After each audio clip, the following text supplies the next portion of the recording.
Homeopathic औषधी चिकित्सा पद्धतीचा आपण विचार करत आहोत. त्या संबंधाने मागच्या व्हिडिओमध्ये आपण टोटॅलिटी ऑफ सिम्पटम्स, त्याचबरोबर रोगाची कॉन्स्टिट्यूशन म्हणजे प्रकृती आणि मायझम याचा ओघ केला होता. तर टोटॅलिटी ऑफ सिम्पटम्समध्ये कोणकोणत्या गोष्टी येतात, त्याच्यानंतर मायझमचा संबंध आजाराशी कसा आहे, त्याच्यानंतर त्याची शरीराची प्रकृती, त्याला कॉन्स्टिट्यूशन म्हणता येईल, त्या कॉन्स्टिट्यूशनचा आजाराशी काय संबंध आहे, या सगळ्या गोष्टीचा मागच्या याच्यामध्ये बघितलं आपण.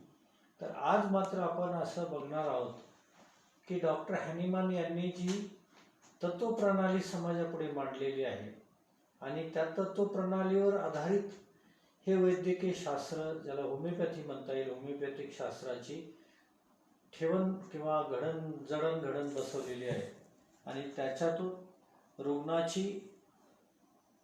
रुग्णाची आरोग्य संपदा कशी वाढवता येईल किंवा रोग्याला आरोग्य प्रदान कसं करता येईल कायमस्वरूपी, तर हे सगळं करण्यासाठी त्यांनी जी तत्वज्ञान जगासमोर सांगितलं, ते तत्वज्ञानाचा जो ग्रंथ आहे त्याला ऑर्गॅनन ऑफ मेडिसिन म्हणतात किंवा ऑर्गॅनन असं म्हणतात.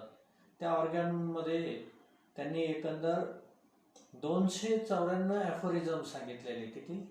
294 ॲफोरिझम सांगितले. ॲफोरिझम म्हणजे एक पॅरेग्राफ आणि त्या प्रत्येक पॅरेग्राफमध्ये एक तत्व त्यांनी सांगण्याचा प्रयत्न केला आहे आणि त्या तत्वाच्या बैठकीवर त्यांनी हे वैद्यकीय शास्त्र, होमिओपॅथी हे जे शास्त्र आहे आरोग्याच्या दृष्टीने कसं बसवता येईल याचा त्यांनी काटेकोरपणे प्रयत्न केलेला आहे.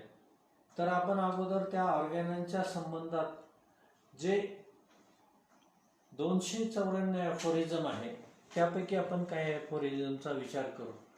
आपण जर पहिला ॲफोरिझमचा विचार केला तर पहिल्या ॲफोरिझममध्ये ते सांगतात, काय सांगतात की फिजिशियन म्हणजे चिकित्सकाचे उच्च कोटीचं उद्दिष्ट काय असावं, तर रोग्याला कायमस्वरूपीची आरोग्य प्रदान करणे. काय? रोग्याला रिस्टोरेशन ऑफ दी हेल्थ, आणि याला ते क्युअर म्हणतात. काय म्हणतात? ह्या गोष्टीला ते क्युअर म्हणतात. Restoration of the permanent health, restoration of the health he permanent स्वरूपात रोग्याला कशी प्रदान करता येईल त्याला ते क्युअर म्हणतात. आणि ते क्युअर हे त्याचं हे असायला पाहिजे. काय पाहिजे? फिजिशियनचं किंवा चिकित्सकाचं मुख्य उद्दिष्ट काय असायला पाहिजे की त्याने रोग्याला कायमस्वरूपीचं आरोग्य प्रदान कसं करता येईल याच्याविषयी त्यांनी तत्व, त्याचं उद्दिष्ट असायला पाहिजे. तर त्या फर्स्ट ॲफोरिझममध्ये ते काय म्हणतात की आपण जी प्रचलित सध्याची जी आरोग्य व्यवस्था आहे किंवा चिकित्सा पद्धती आहे, तर त्या चिकित्सा पद्धतीमध्ये काय केलं जातं की एखाद्या सिस्टीमला, एखाद्या शरीराच्या एखादी व्याधी असेल तर त्याला व्याधीमुक्त कसं करता येईल असा फक्त विचार केला जातो.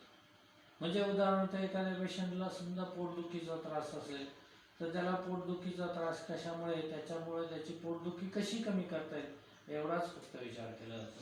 किंवा एखाद्या पेशंटला एखादा आजार असेल, समजा त्याला सांधेदुखीचा आजार असेल तर त्याला सांधेदुखीपासून कसं मुक्त करता येईल एवढाच त्याचा विचार केला जातो. पण होमिओपॅथिक शास्त्रामध्ये तसा विचार मात्र नाही. डॉक्टर हॅनिमन असं सांगतात की रोग्याला समजून औषधोपचार योजना केली पाहिजे. कोणाला समजून? तर रोग्याला समजून औषधोपचार योजना दिली पाहिजे. आणि मग रोग्यामध्ये असणारे जेवढे लक्षण आहेत ते लक्षणं कायमस्वरूपीचे दूर कशी होतील, कायमस्वरूपीचे बरे कसे होतील, कायमस्वरूपी त्याला आजारातून कशी मुक्तता मिळेल, हे उद्दिष्ट फिजिशियनचं असायला पाहिजे. हे फर्स्ट ॲफोरिझममध्ये त्यांनी सांगण्याचा प्रयत्न केला. आणि त्याच्यामध्ये ते म्हणतात की ही जुनी जी औषधोपचार प्रणाली जी आहे त्याला अँटीपॅथी म्हणतात. तर त्या अँटीपॅथीमध्ये तेवढ्या लक्षणाचा फक्त विचार केला जातो, तेवढ्या सिस्टीमचा विचार केला जातो आणि ती सिस्टीमला जेवढी व्याधी आहे तेवढी व्याधी फक्त दूर कशी करता येईल एवढाच फक्त विचार केला जातो. होमिओपॅथी मात्र तसं अपेक्षित नाहीये. तर ते काय म्हणतात की रोग्याला औषधोपचार करताना ती कायमस्वरूपीची औषध म्हणजे समूळ नष्ट करणारी औषधोपचार योजना केली पाहिजे, जेणेकरून त्याला कायमस्वरूपीचं आरोग्य प्रदान करता कसं येईल याचा विचार होमिओपॅथीमध्ये केलेला आहे. आणि ते उद्दिष्ट फिजिशियनचं असायला पाहिजे किंवा चिकित्सकाचं असायला पाहिजे. दुसऱ्या ॲफोरिझम मध्ये ते काय म्हणतात की जे आपण आजार बरे करतो, जे क्युअर आहे, तर ते क्युअर कशा स्वरूपाचं असायला पाहिजे. त्यांचं म्हणणं असं की क्युअर अशा स्वरूपाचं पाहिजे की त्याला क्विक आराम मिळाला पाहिजे, जलद आराम मिळाला पाहिजे, त्याच्या व्याधी लवकरात लवकर कशा कमी होता येईल हे बघितलं पाहिजे. आणि दुसरं एक कारण हे सांगितलं की ती सौम्य स्वरूपाची चिकित्सा पद्धती असली पाहिजे. सौम्य म्हणजे कशी की पेशंटला कमीत कमी त्रासामध्ये औषधोपचार कसा करता येईल अशा स्वरूपाची उपाययोजना केली पाहिजे. आणि तिसरं एक सांगितलं त्यांनी की हे जे रिस्टोरेशन ऑफ हेल्थ जे आहे किंवा त्याला आरोग्याची प्रतिष्ठापना करायची, रोग्याच्या ठिकाणी त्याची प्रकृती जी रोगीग्रस्त झालेली त्या रोगीग्रस्त प्रकृतीला आपल्याला कायमस्वरूपीची आरोग्याची प्रतिष्ठापना कशी करता येईल हा एक विचार त्यांनी मांडण्याचा प्रयत्न केला. आणि दुसरा पुढे शेवटचा तिसरा विचार सांगितला की ही केलेली आरोग्याची प्रतिष्ठापना ही परमनंट स्वरूपाची असली पाहिजे. काय पाहिजे? ही परमनंट स्वरूपाची असली पाहिजे. म्हणून ह्या आरोग्य उपाययोजना करताना पेशंट समजून औषधोपचार केला पाहिजे. त्याच्यानंतर ती सौम्य स्वरूपाची म्हणजे पेशंटला कमीत कमी त्रास कसा होईल, शरीराची हानी कमीत कमी कशी होईल, शरीरामध्ये विपरीत परिणाम कसे होणार नाही याची काळजी घेऊन त्याला जलद स्वरूपात अशी आणि कायमस्वरूपीची आजाराची ट्रीटमेंट त्याला दिली गेली पाहिजे असं दुसऱ्या ॲफोरिझम मध्ये सांगतात. तिसऱ्या ॲफोरिझम मध्ये ते काय म्हणतात की या ठिकाणी म्हणतात की परसिव्ह फिजिशियननी क्लिअरली जाणून घेतलं पाहिजे. परसिव्ह म्हणजे जाणून घेतलं पाहिजे. काय जाणून घेतलं पाहिजे की what is to be cure in disease म्हणजे काय, ह्या आजारामध्ये त्याला बरं काय करायचंय, आजारामध्ये बरं काय करायचंय आणि औषधामध्ये बरे करण्याची काय क्षमता आहे, ह्या दोन्हींचाच त्याला समन्वय साधून मग औषधोपचार योजना केली पाहिजे. म्हणजे कसं, या रोग्याच्या ठिकाणी असलेली जी व्याधीग्रस्त अवस्था आहे ही व्याधीग्रस्त अवस्था दूर करायची म्हणजे याच्यात नेमकं काय ट्रीटमेंट करायची, कशावरती ट्रीटमेंट करायची आणि कशा पद्धतीने ट्रीटमेंट करायची हे फिजिशियननी किंवा चिकित्सकाने नीटपणाने समजून घेण्याची गरज आहे. त्याला ते म्हणतात perceive what is to be cure, perceive what is to be cure in the disease.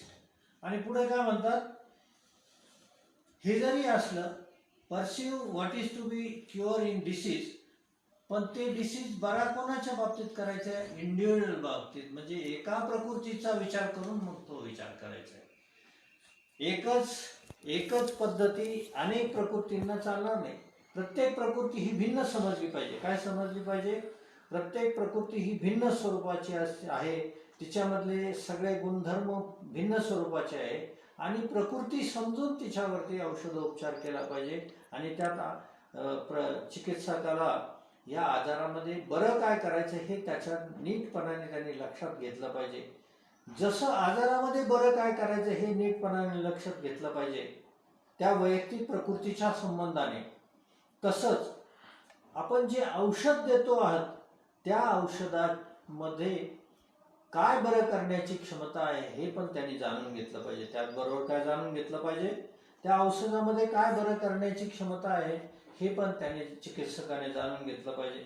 म्हणजे या ठिकाणी आपण एक गोष्ट लक्षात घेतली पाहिजे की याच्यामध्ये क्युरेटिव्ह काय आहे, मेडिसिनमध्ये औषधामध्ये काय बरे करण्याची क्षमता आहे हे त्या चिकित्सकाने अगोदर जाणून घेतलं पाहिजे.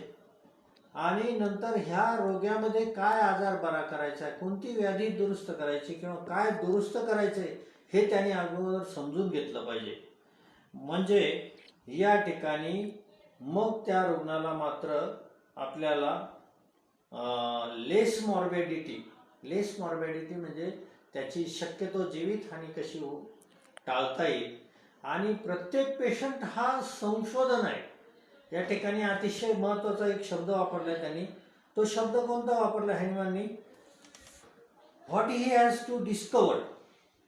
म्हणजे त्याला काय शोधायचं आहे, त्या रुग्णाच्या प्रकृतीमध्ये त्याला काय शोधायचं आहे हे त्या चिकित्सकाला समजलं पाहिजे, त्याला ते शोधता आलं पाहिजे. आणि त्या शोधण्याबरोबर त्याला औषधामध्ये काय बरे करण्याची क्षमता आहे किंवा काय बरे करण्याची पात्रता आहे आणि आजारामध्ये आपल्याला दुरुस्त काय करायचं आहे, ह्या दोन्हींचा समन्वय साधता आला पाहिजे. हे दुसऱ्या ॲफोरिझममध्ये त्यांनी तिसऱ्या ॲफोरिझममध्ये सांगण्याचा प्रयत्न केला. त्याच्यानंतर चौथा ॲफोरिझम जे आहे त्याच्यामध्ये ते काय म्हणतात, what is to be derange. म्हणजे डिरेंज म्हणजे काय आणि cause of disease, how to remove them from person in health. म्हणजे याच्यामध्ये डिरेंजमेंट काय झालेली आहे, चैतन्य शक्तीमध्ये विसंवाद काय निर्माण झालेला आहे, चैतन्य शक्तीमध्ये कोणता बदल झालेला आहे की जो ह्या आजाराच्या रूपाने त्याच्या प्रकृतीवर दिसतोय. आणि तो आजार आपल्याला कसा दुरुस्त करता येईल आणि त्या ठिकाणी आपण त्याच्या ठिकाणी आपण आरोग्याची प्रतिष्ठापना किंवा आरोग्य त्याला प्रदान कसं करता येईल ह्या संबंधाने चौथ्या ॲफोरिझम मध्ये त्यांनी सांगण्याचा प्रयत्न केला. पाचवा ॲफोरिझम त्यांनी सांगितलंय की त्याला बरं काय करायचंय, ह्या पेशंटमध्ये त्याला बरं काय करायचंय. तर बरं करत असताना आजाराचा उपचार करत असताना किंवा व्याधी दुरुस्त करत असताना त्यांनी एक गोष्ट लक्षात घेतली की जे ॲक्यूट डिसीज आहेत, म्हणजे ॲक्यूट म्हणजे कोणते, नुकतेच नवीन दिसणारे ज्या व्याधी आहेत, शरीरावर दिसणाऱ्या व्याधी आहेत आणि त्यांना वाढवणारे जे लक्षण म्हणजे आजाराची जी कॉजेस आहे, त्याला एक्साइटिंग कॉजेस म्हटलेले. काय म्हटलेले त्यांनी, एक्साइटिंग कॉजेस म्हणजे आजार वाढवणारी जी कारणं आहे आजाराची, आजार वाढवणारी जी ॲक्यूट आजार वाढवणारी, ॲक्यूट म्हणजे नुकतेच नवीन स्वरूपात दिसणारे प्रकृतीवरचे जे आजार आहे ते आजार वाढवण्याचं जे कारण आहे त्या कारणांचा अगोदर अभ्यास केला पाहिजे आणि मगच ॲक्यूट आजार बरे केले पाहिजे. त्याला एक्साइटिंग कॉजेस म्हणतात किंवा मेंटेनिंग कॉजेस म्हणतात. ते एक्साइटिंग कॉजेस आपण दूर करण्याचा प्रयत्न केला पाहिजे आणि मगच औषधोपचार केली पाहिजे. हे ॲक्यूट आजाराच्या संबंधित झालं. तसंच ते म्हणतात जे क्रॉनिक आजार आहे, क्रॉनिक आजार म्हणजे कशाला म्हणतात, जे जुनाट आजार आहे, जे प्रकृतीमध्ये बऱ्याच कालावधीपासून आहेत किंवा ते जुनाट आजार एखाद्या मायझमशी जोडलेले, तर हे जुनाट आजार बरे करताना आपण त्यांच्यामध्ये कोणता मायझम आहे, कोणता मायझमिक दोष आहे हा आपण शोधण्याचा प्रयत्न केला पाहिजे. मायझमॅटिक दोष जो आहे तो शोधला पाहिजे. जसं ॲक्यूट आजारामध्ये आपण प्रीडिस्पोजिंग कॉजेस किंवा त्याला एक्साइटिंग कॉजेस किंवा मेंटेनिंग कॉजेस म्हणता येईल. हे प्रीडिस्पोजिंग कॉजेस किंवा एक्साइटिंग कॉजेस म्हणजे काय, हे आजार फक्त वाढवणारी जी कारणं आहे किंवा आजाराला प्रोत्साहित करणारी जी कारणं आहे ती अगोदर दूर केली पाहिजे. म्हणजे उदाहरणार्थ एखाद्या पेशंटला सर्दीचा त्रास असेल किंवा एखाद्या पेशंटला उदाहरणार्थ आपण एक इग्निशियाचा पेशंट घेऊ, त्या इग्निशियाच्या पेशंटमध्ये काय प्रॉब्लेम होतो की त्या इग्निशियाच्या पेशंटला कुठल्याही वासाने लगेच त्रास होतो, वासामुळे त्याला कुठलाही त्रास होतो. म्हणून मग त्या रूममध्ये जर एखादी अगरबत्ती लावलेली असेल, त्या रूममध्ये एखादं सुवासिक काही औषधं पसरवलेली असतील किंवा त्या ठिकाणी एखादी वास येणारी काही वस्तू असेल तर ती अगोदर दूर केली पाहिजे. याला म्हणतात एक्साइटिंग कॉजेस. म्हणजे आजाराला ते प्रोत्साहित करणारी किंवा आजार वाढवणारी जी हे आहे त्याला एक्साइटिंग कॉजेस म्हणतात. हे जसं ॲक्यूट आजाराच्या बाबतीत आहे तसं क्रॉनिक डिसीजच्या बाबतीत त्याच्या ठिकाणी कोणत्या मायझमचा संबंध आहे, क्रॉनिक डिसीजच्या संबंधाने कोणत्या मायझमचा संबंध आहे तो मायझम शोधण्याचा प्रयत्न केला पाहिजे आणि त्याला मायझमॅटिक ट्रीटमेंट दिल्यानंतरच मग आपण ते क्रॉनिक आजार बरे करू शकतो. या ठिकाणी दोन गोष्टी महत्वाच्या या ॲफोरिझममध्ये सांगितलं. त्यांनी काय सांगितलं? पहिली एक गोष्ट सांगितली की तुम्हाला ॲक्यूट आजार आणि क्रॉनिक आजार याच्यामधला फरक करता आला पाहिजे. नंतर ॲक्यूट आजार कशाला म्हणता येईल, क्रॉनिक आजार कशाला म्हणता येईल, आणि ॲक्यूट आजार बरे करताना त्याला जे वाढवणाऱ्या गोष्टी आहेत, एक्साइटिंग कॉजेस किंवा त्याला प्रीडिस्पोजिंग कॉजेस म्हणतात, ते कॉजेस आपल्याला दूर करता आले पाहिजे. आणि नंतर मग फंडामेंटल जे कॉजेस असतील, त्या आजाराची मूळ लक्षणं आहे ती नंतर फंडामेंटल कॉजेस आपण दूर केले पाहिजे. तसंच क्रॉनिक डिसीजमध्ये जो क्रॉनिक डिसीज आहे, तो क्रॉनिक डिसीज आपल्याला वेगळा करता आला पाहिजे. आणि त्या क्रॉनिक डिसीजच्या संबंधाने जो आजार आहे, त्या क्रॉनिक डिसीजच्या संबंधाने जो जुनाट आजार आहे, तर अगोदर तो क्रॉनिक मायझम जो आहे, ज्यामुळे क्रॉनिक आजार उद्भवतात, त्यामध्ये तो मायझमॅटिक ट्रीटमेंट अगोदर पेशंटला दिली पाहिजे. मग त्याचं क्रॉनिक आजाराचं जो त्रास आहे ते टोटॅलिटी ऑफ सिम्पटम्स कमी करता येते आणि मग त्याचा आपण फंडामेंटल कॉजेसच्या बाबतीत विचार करता येईल. त्या ठिकाणी सर्वात महत्वाची एक गोष्ट अशी आहे की या ठिकाणी एक गोष्ट सांगण्याचा प्रयत्न केलाय. काय प्रयत्न केलाय? की जी व्हायटल फोर्स आहे, व्हायटल फोर्सचं या ठिकाणी इतकं महत्व आहे बरं का, की व्हायटल फोर्स शिवाय कुठलीही गोष्ट या ठिकाणी, म्हणजे व्हायटल फोर्स जर आपण वजा केली तर या ठिकाणी काहीच शिल्लक राहणार नाही, असं त्यांचं म्हणणं आहे. मग या ठिकाणी त्यांनी सांगण्याचा काय प्रयत्न केला की व्हायटल फोर्स जर त्या ठिकाणी नसेल बरं का, तर बॉडी आपोआप तिचं केमिकल रिझॉल्युशनची प्रक्रिया त्या ठिकाणी जाणवते. केमिकल रिझॉल्युशन म्हणजे आपली बॉडी आपोआप याच्या प्रत्येक या पंचमहाभूतांमध्ये म्हणजे विनाश होते किंवा पंचमहाभूतात विलीन होऊन जाते. हे जसं आध्यात्मिक शास्त्रामध्ये सांगितलंय, तसं डॉक्टर हॅनिमन म्हणतात या ठिकाणी की व्हायटल फोर्स जर त्या ठिकाणी वजा केला तर व्हायटल फोर्स जर या ठिकाणी अस्तित्व व्हायटल फोर्सचं नसेल तर ती बॉडी आपोआप केमिकली रिझॉल्व्ह होऊन जाते. केमिकली रिझॉल्व्ह होऊन जाते म्हणजे रासायनिक दृष्ट्या ती आपोआप ज्या त्या याच्यामध्ये तिचं विघटनची प्रक्रिया सुरुवात व्हायला लागते. आता एक महत्वाची गोष्ट आहे की इथं मायझमचा विचार सांगितलाय, टोटॅलिटी ऑफ सिम्पटमचा विचार सांगितलाय. टोटॅलिटी ऑफ सिम्पटम्समध्ये सगळ्या सिम्पटमाचा संच म्हणजे लक्षण समुच्चयाचा एकत्रितपणे विचार करणे, त्याला टोटॅलिटी ऑफ सिम्पटम म्हणतात, त्याचा विचार सांगितला. दुसरं या ठिकाणी मायझम सांगितला आणि या ठिकाणी मात्र एक कॉन्स्टिट्यूशन सांगितली. कॉन्स्टिट्यूशन म्हणजे काय, ज्याला आपण प्रकृती म्हणतो, तर ही प्रकृती कशावर अवलंबून असते, तर या प्रकृतीचा विचार करताना कोणकोणत्या गोष्टी विचारात घेतला पाहिजे, तर त्याची फिजिकल कॉन्स्टिट्यूशन म्हणजे शरीर प्रकृती कशी आहे.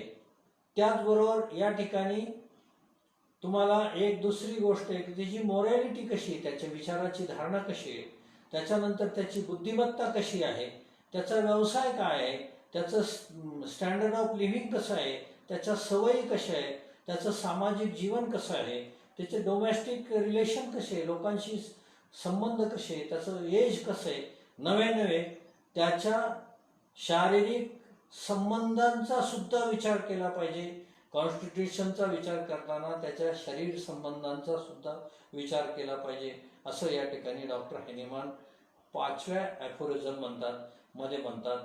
त्याच्यानंतर आपण एक 6वा ॲफोरिझम काय, तर ह्या 6व्या ॲफोरिझम मध्ये त्यांनी एक सर्वात महत्वाची गोष्ट सांगितली, अनप्रिज्युडाइज्ड ऑब्झर्वर. अनप्रिज्युडाइज्ड म्हणजे काय, ज्याला आपण पूर्वग्रह दूषित म्हणतो. म्हणजे जो ऑब्झर्वर आहे किंवा चिकित्सक आहे त्याने अगोदर पूर्वग्रह दूषित व्हायचं. म्हणजे काय करायचं, कुठल्याही पूर्वीच्या संकल्पना मनामध्ये न ठेवता किंवा जुने कन्सेप्ट कोणतेही मनामध्ये न ठेवता अगोदर त्यांनी स्वतः पूर्वग्रह दूषित म्हणजे कोणताही प्रिव्हियस जे काही थिंकिंग असतील, पूर्वीचे विचार असतील की पूर्वीच्या काही संकल्पना असतील, ह्या सर्व बाजूला ठेवून त्यांनी पूर्वग्रह दूषित होण्याचा प्रयत्न करायचा. म्हणजे काय करायचं, हे बघा, उदाहरणार्थ एक आध्यात्मिक शास्त्रामध्ये अशी एक प्रक्रिया सांगितली. काय प्रक्रिया सांगितली की म्हणजे जेव्हा तुम्हाला एखाद्याला गुरु मानायचे किंवा एखाद्याला सद्गुरू मानायचे, तर त्यावेळेस तुमचं मस्तक त्याच्या पायावर ठेवायचं. मस्तक पायावरती ठेवायचं म्हणजे काय करायचं की तुमच्या डोक्यातले असलेल्या सर्व कल्पना तुम्ही बाजूला ठेवायच्या. काय करायचं, तुमच्या सर्व संकल्पना ज्या असतील त्या बाजूला ठेवून मग त्यांच्या विचाराने तुम्ही ते जसे सांगतील तशा त्या विचाराचा तुम्ही अनुग्रह करायचा. तसं या ठिकाणी तुमच्या मनातले आजाराच्या विषयी, रोगाच्या विषयी, डिसीजच्या विषयी किंवा ट्रीटमेंटच्या विषयी किंवा औषधोपचाराच्या विषयी ज्या जुनाट कल्पना असतील त्या तुम्ही बाजूला ठेवून मगच तुम्ही चिकित्सकाच्या भूमिकेत, ऑब्झर्वरच्या भूमिकेत पेशंट समोर गेलं पाहिजे. म्हणजे तुमच्या अंतःकरणामध्ये ज्या पूर्वग्रह दूषितता आहे ही बाजूला ठेवून तुम्ही पूर्वग्रह दूषित रहित काम करायला शिकलं पाहिजे आणि त्यातूनच तुम्हाला पेशंटचं खरं ऑब्झर्वेशन करता येईल. आणि या ठिकाणी त्यांनी म्हणजे डिरेंजमेंटचा पार्ट सांगताना व्हायटल फोर्सचं महत्त्व किती आहे, तर हे सगळं व्हायटल फोर्सच्या आधाराने सर्व क्रिया आणि प्रक्रिया घडत असतात हे सांगताना या ॲफोरिझममध्ये त्यांनी एक गोष्ट सांगण्याचा प्रयत्न केला की की जी गोष्ट आपल्या म्हणजे व्हायटल फोर्सला किंवा व्हायटल लेवलला कशी आजारांची हे घडते हे सांगण्यासाठी त्यांनी एक महत्त्वाचा दृष्टांत दिला किंवा हॅनिमॅनने इथं सांगण्याचा प्रयत्न केला की बाबा जर समजा व्हायटल फोर्स जर या शरीर प्रकृतीमध्ये ॲबसेंट असेल तर या शरीरामधल्या ज्या क्रिया आणि प्रक्रिया आहे किंवा कुठलंही कार्य त्या ठिकाणी शरीरामध्ये घडत नाही, फंक्शनलेस शरीर राहतं. एवढंच नव्हे तर त्या शरीरामध्ये तुम्हाला कुठल्याही प्रकारची क्रिया आणि प्रक्रिया दिसत नाही. आणि त्याचबरोबर तुम्हाला दुसरा एक भाग त्या ठिकाणी दिसेल तो म्हणजे असा की व्हायटल फोर्सच्या प्रेझेंटीशिवाय हे शरीर सचेतन राहू शकत नाही. जर या व्हायटल फोर्सच्या ॲब्सेन्स नंतर याचं केमिकल रिझॉल्युशन होतं आणि त्या ठिकाणी केमिकल रिझॉल्युशन होऊन त्या ठिकाणी शरीराची विघटन प्रक्रिया सुरू होते. म्हणून व्हायटल फोर्सच्या आधारानेच ह्या शरीराच्या सर्व क्रिया आणि प्रक्रिया घडतात हे या ठिकाणी ॲफोरिझममध्ये सांगण्याचा प्रयत्न केला त्यांनी. त्याच्यानंतर 7वा ॲफोरिझम जो आहे तर 7व्या ॲफोरिझममध्ये या 7व्या ॲफोरिझममध्ये त्यांनी एक गोष्ट सांगण्याचा प्रयत्न केला आहे तो म्हणजे असा आहे की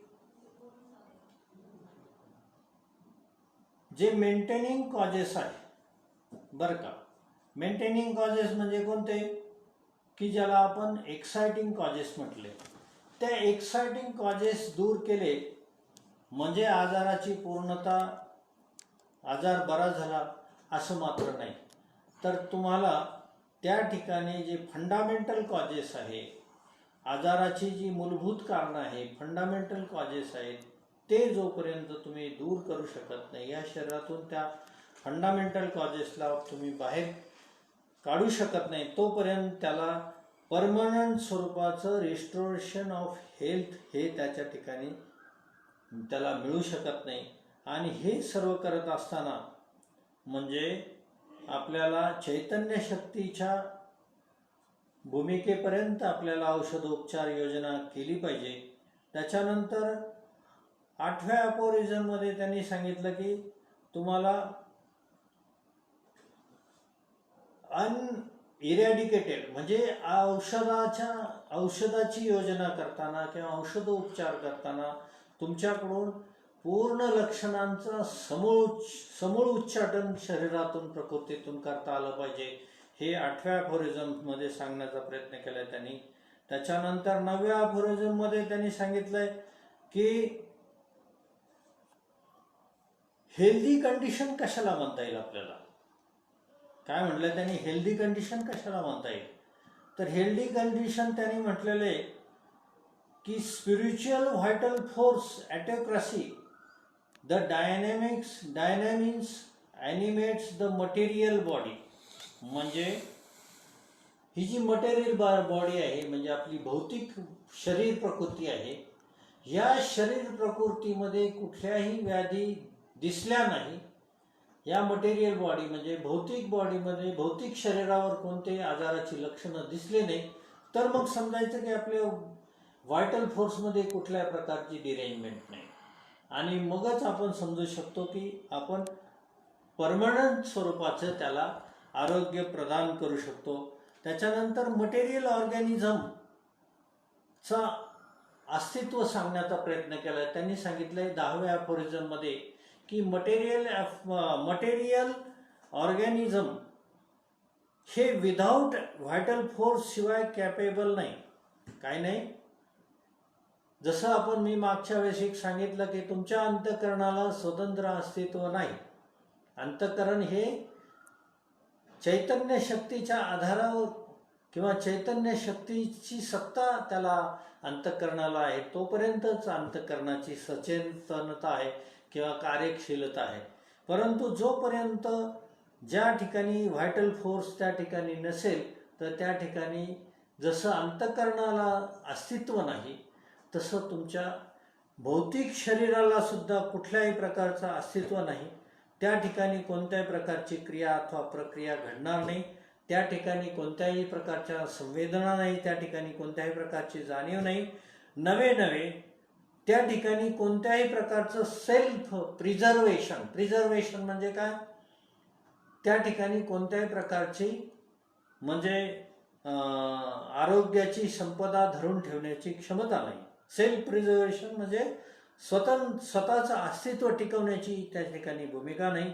असं आत्तापर्यंत या 10 अफोरिझममध्ये वेगवेगळं तत्त्वज्ञान सांगण्याचा डॉक्टर हेनिमॅनने प्रयत्न केला.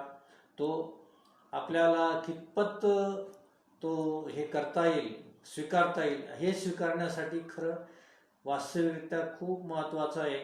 हे तत्त्वज्ञान पचायला जरी अवघड असलं पण खूप सोपं आहे, आणि हे तत्त्वज्ञान ज्याला पचलं, ऑर्गॅनन किंवा फिलॉसॉफी ज्या फिजिशियननी आत्मसात केली, त्याला पुढचा औषधोपचार योजना करणं अतिशय सोपं आहे.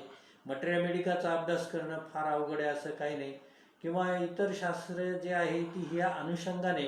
म्हणून जोपर्यंत आपण फिलॉसॉफीचा अभ्यास करत नाही, तत्त्वज्ञानाचा अभ्यास करत नाही, तोपर्यंत आपण आपली चिकित्सा प्रणाली, होमिओपॅथिक चिकित्सा पद्धती हिचा नीटपणाने आपण करू शकणार नाही, किंवा रोग्याला आपण कायमस्वरूपीचं आरोग्य प्रदान करू शकणार नाही. जसं डॉक्टरनी मिशन सांगितलंय, डॉक्टर हेनिमॅननी फिजिशियनचं मिशन म्हणजे उद्दिष्ट सांगितलंय. तर त्याचं उद्दिष्ट किंवा आदर्श काय आहे, तर त्यांनी रोग्याला सौम्य स्वरूपात, जलद स्वरूपाचे, कायमस्वरूपीचे आरोग्य प्रदान करणे, हे त्याचं उद्दिष्ट असलं पाहिजे, ध्येय असलं पाहिजे. बाकीच्या अफोरिझमचा आपण पुढच्या ह्याच्यामध्ये विचार करू.